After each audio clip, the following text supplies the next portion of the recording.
C Krishnakumar നമുക്കൊപ്പം ചേരുകയാണ്. Good morning C Krishnakumar. യഥാർത്ഥത്തിൽ ഇങ്ങനെ ഒരു വാർത്ത പരക്കുന്നു ചില വിശ്വാസയോഗ്യമായ കേന്ദ്രങ്ങളിൽ നിന്നാണ് 24 ദീപക് തർമ്മണത്തിന് ഈ വാർത്ത ലഭിച്ചിരിക്കുന്നത്. ഇതിനെക്കുറിച്ചുള്ള താങ്കളുടെ ആദ്യ പ്രതികരണം എന്താണ്? അല്ല, ഞാൻ സംസ്ഥാന അധ്യക്ഷനുമായിട്ട് ചാനലുകളിൽ ഈ വാർത്ത കണ്ട് അദ്ദേഹം ഞാൻ ഒരു 10 മിനിറ്റ് മുമ്പ് സംസാരിച്ചു ഫോണിൽ. ഓക്കെ. അദ്ദേഹത്തിന് പോലും ഈ വാർത്ത അറിയില്ല. അതിൽ കൂടുതൽ ക്ലാരിഫിക്കേഷൻ വേണ്ടല്ലോ. അദ്ദേഹം ഈ വാർത്ത അറിഞ്ഞിട്ടില്ലെന്നാണ് താങ്കൾ പറയുന്നത്? കെ സുരേന്ദ്രൻ അദ്ദേഹം കോഴിക്കോടുണ്ട്. ഞാൻ അദ്ദേഹത്തോട് ഈ വാർത്ത ദൃശ്യമാധ്യമങ്ങളിൽ കണ്ട് അദ്ദേഹത്തോട് സംസാരിച്ചു. ഇങ്ങനെ ഒരു വാർത്ത കാണുന്നത് എന്താണ് സത്യാവസ്ഥ?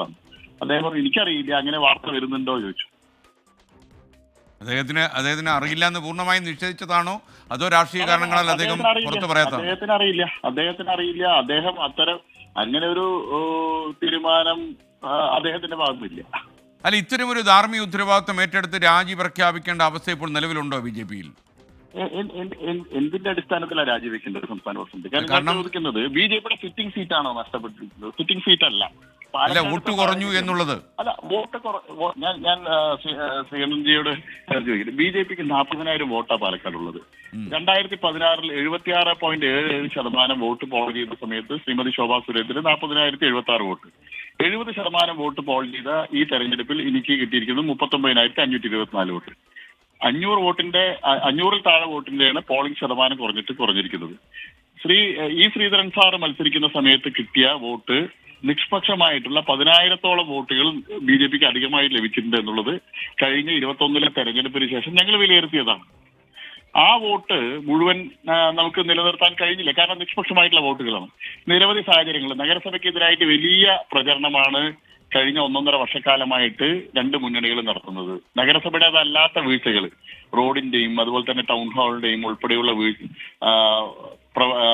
റോഡിന്റെ തകർച്ചകൾ, ടൗൺ ഹാളിന്റെ നവീകരണം പൂർത്തിയാവാത്തത്, ഇതെല്ലാം നഗരസഭയുടെ തലക്കായിട്ടത്. കാരണം നഗരസഭ റോഡുകൾ അല്ലാത്തതിന്റെ പോലും നഗരസഭയ്ക്ക് പഴി കേൾക്കേണ്ട സാഹചര്യം. കൃഷ്ണകുമാർ, യഥാർത്ഥത്തിൽ ഈ പാലക്കാട് ഈ ഇലക്ഷൻ നേരിട്ട് നിയന്ത്രിച്ചിരുന്നത് കെ സുരേന്ദ്രൻ തന്നെയായിരുന്നു. ഈ വിഷ്ണുപുരം പോലെയുള്ള ചില നേതാക്കന്മാർ ഇന്നലെ തന്നെ ശരിക്കും ഇദ്ദേഹത്തിന്റെ രാജി ഉറപ്പാക്കണം എന്നതിൽ ചില പബ്ലിക് പോസ്റ്റുകളൊക്കെ ഇട്ടിരുന്നു. താങ്കൾ അത് ശ്രദ്ധിച്ചു കാണുമെന്ന് വിശ്വസിക്കുന്നു. യഥാർത്ഥത്തിൽ ഇതില് 20-25 ദിവസം ഒരു തെരഞ്ഞെടുപ്പ് പ്രവർത്തനത്തിന്, സംഘടനാ പ്രവർത്തനത്തിന് നേതൃത്വം നൽകാമെന്ന്, അതിൽ യാതൊരു വീഴ്ചയില്ല. അതിൽ ഒരാൾക്ക് പരാതി പറയാൻ പറ്റില്ലല്ലോ. ബി.ജെ.പിയുടെയും ചരിത്രത്തിൽ ഇല്ലാത്ത തരത്തിൽ മുഴുവൻ ഏകോപിപ്പിച്ച് 5-6 തവണ ഗൃഹസന്ദർശനം, അതുപോലെ തന്നെ എല്ലാ പ്രവർത്തനവും കൃത്യമായി നടന്നല്ലോ. ജനങ്ങൾക്ക് ബി.ജെ.പിയുടെ സംഘടനാ പ്രവർത്തനത്തിൽ എന്തെങ്കിലും കുറവ് വന്നിട്ടുണ്ടെങ്കിൽ, തെരഞ്ഞെടുപ്പ് പ്രവർത്തനങ്ങൾ ഏകോപിപ്പിക്കുന്നതിൽ എന്തെങ്കിലും കുറവ് വന്നിട്ടുണ്ടെങ്കിൽ സംസ്ഥാന അധ്യക്ഷന്റെ പരാജയമാണെന്ന് പറയാം. പക്ഷേ അത്തരം കാര്യങ്ങളെല്ലാം കൃത്യമായിട്ട് നടന്നിട്ടുണ്ട്. സംഘടനയുടെ ഭാഗത്ത് നടക്കേണ്ട മുഴുവൻ പ്രവർത്തനങ്ങളും കൃത്യമായിട്ട് നടന്നിട്ടുണ്ട്. പക്ഷെ തെരഞ്ഞെടുപ്പിൽ ഉണ്ടാവുന്ന അടിയൊഴുക്കുകൾ, അതുപോലെ തന്നെ ഞങ്ങൾക്ക് ഈ ഭരണത്തിന് എതിരായിട്ട് നടത്തിയ ദുഷ്പ്രചരണങ്ങൾ കൊണ്ട് നിഷ്പക്ഷമായിട്ടുള്ള വോട്ടർമാരുടെ ഉണ്ടായിട്ടുള്ള ഭരണത്തിനെതിരായിട്ടുള്ള വികാരം, ഇതൊന്നും ഞങ്ങൾക്ക് മറികടക്കാൻ ഒരു 20-25 ദിവസത്തിൽ കഴിയില്ല. അത് ഞങ്ങൾ വിലയിരുത്തിയിട്ടുണ്ട്. നഗരസഭയ്ക്കെതിരായിട്ട് വലിയ ദുഷ്പ്രചരണമാണ് CPM-ഉം കോൺഗ്രസും നടത്തിയത്. കഴിഞ്ഞ 1.5 വർഷമായിട്ട് ആസൂത്രിതമായിട്ടുള്ള പ്രവർത്തനമായിരുന്നു പല വിഭാഗം. അല്ല കൃഷ്ണകുമാർ, താങ്കൾ ഈ ആസൂത്രിതം എന്ന് പറയുമ്പോൾ സമുന്നതരായ നേതാക്കന്മാർ ഈ തെരഞ്ഞെടുപ്പിൽ താങ്കളുടെ തോളുരുമി നിന്ന് പ്രവർത്തിക്കണം. കാര്യം ഈ തെരഞ്ഞെടുപ്പിലെ യഥാർത്ഥത്തിൽ ഈ ഒരു രാഷ്ട്രീയ ലെവലിൽ നമ്മൾ ആലോചിക്കുമ്പോൾ ഇതിലെ ബലിയാട് താങ്കൾ തന്നെയാണല്ലോ. അപ്പോൾ ആ ഒരു സാഹചര്യത്തിൽ ഇതിലെ നേതാക്കന്മാരൊക്കെ തന്നെ താങ്കളോട് തോളുരുമി നിന്ന് വോട്ടഭ്യർത്ഥിക്കേണ്ട ആളുകളൊക്കെ മാറി നിൽക്കുകയും സ്ഥാനത്തും അസ്ഥാനത്തും ആരോപണങ്ങൾ ഉയർത്തുകയും ഒക്കെ ചെയ്ത് താങ്കൾ കണ്ടതാണ്. അപ്പോൾ ഈ തെരഞ്ഞെടുപ്പ് കഴിഞ്ഞ സമയത്ത് നമ്മൾ അതെങ്കിലും വിലയിരുത്തണ്ടേ? എന്റെ ഏറ്റവും ബൂത്ത് തലം തൊട്ട് സംസ്ഥാനം വരെയുള്ള മുഴുവൻ ആളുകളും അഹോരാത്രം വർക്ക് ചെയ്തിട്ടുണ്ട്. ഞാൻ ഒരു പ്രവർത്തകനെയും ഒരു പാർട്ടിയുടെ ഭാരവാഹികളെതിരായിട്ടും ഞാൻ അവരുടെ ഭാഗത്ത് വീഴ്ച വന്നു ഞാൻ പറയില്ല. ഇത് ഞങ്ങൾക്കെതിരായിട്ട് വളരെ ആസൂത്രിതമായിട്ട് ഉണ്ടാക്കിയുള്ള ഒരു വികാരം, ജനങ്ങളുടെ ഇടയിൽ ഉണ്ടായിട്ടുള്ള ഒരു വികാരം, നഗരസഭാ ഭരണ പരാജയം എന്നുള്ള ഒരു പ്രചരണം ശക്തമായിട്ട് അഴിച്ചുവിട്ടിരുന്നു. അത് ജനങ്ങളുടെ ഇടയിൽ കാര്യമായിട്ട് അത് സ്വാധീനം ചെലുത്തി, നിഷ്പക്ഷമായിട്ടുള്ള വോട്ടർമാരുടെ ഇടയിൽ.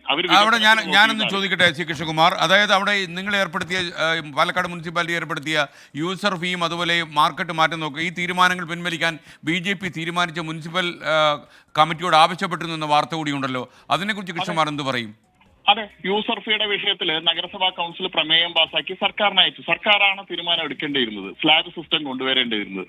അത് പാലക്കാട്ടുകാരനായിട്ടുള്ള മന്ത്രി അത് ബോധപൂർവം Shri M P Rajesh delay ചെയ്ത് തെരഞ്ഞെടുപ്പിന് 2 ദിവസം മുമ്പാണ് സ്ലാബ് അടിസ്ഥാനത്തിൽ ഇതിന്റെ യൂസർ ഫീ ചുമത്താനുള്ള ഓർഡർ ഇറക്കിയത്. അപ്പൊ അതിന്റെ ഗൂഢാലോചന മനസ്സിലായല്ലോ. കാരണം ഈ വിഷയം സംബന്ധിച്ച് നഗരസഭാ കൗൺസില് ഈ യൂസർ ഫീ സംബന്ധിച്ച് കൃത്യമായിട്ട് അതിൽ ഇടപെടൽ വേണം സർക്കാരിന്റെ. അതിന്റെ സ്ലാബ് സിസ്റ്റം ഏർപ്പെടുത്തണം. സാധാരണ ചെറിയ പെട്ടിക്കടക്കാരനും വലിയ സ്ഥാപനങ്ങൾക്കും ഒരേപോലെ ഫീസ് ചുമത്തുന്നത് ഒഴിവാക്കണം. ഇതിന്റെ സോഫ്റ്റ്വെയർ ഉണ്ട്. ആ സോഫ്റ്റ്വെയറിൽ മാറ്റം വരുത്താനുള്ള അവസരം സർക്കാരിന് മാത്രമേ ഉള്ളൂ, നഗരസഭയ്ക്ക് സാധിക്കില്ല. കാരണം ഒരു ഫീസ് അതിൽ എൻട്രി ചെയ്യാനുള്ള അവസരമുള്ളൂ.